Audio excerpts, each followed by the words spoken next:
From the best-selling romantic novel, Love makes the world go round. Somewhere out there, meron daw someone na meant for you. siya si Becca, romantic. Ano sa Japanese? Ang pangit. Kamo! Corny mo, ha? Joke lang. Maganda ka nga.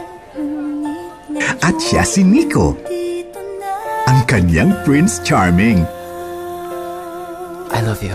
Love you times infinity plus one. Harutan? Pero paano kung ang kanilang love story hindi happy ending? Break na tayo. Ayoko na. Sabi mo mahal mo ko.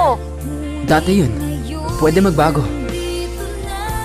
Para maging happy, gumawa ng sariling love story. Ang buhay nila ay buhay ko.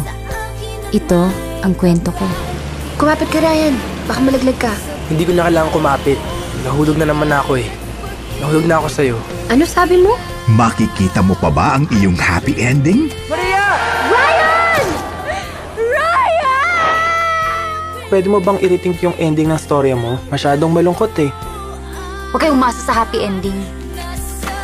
Hanggat hindi pa happy, hindi pa yun ending. Becca! I still love you. Nico, tama na. Huwag mo nang paglaruan ng feelings ko. Ma-in love sa dalawa sa pinaka-aabangang love teams ngayon. Inigo Pascual and Julia Barreto at James Reid and Nadine Lustre. Ito ang kanilang kwento. Ito ang mga kwento para sa hopeless romantic.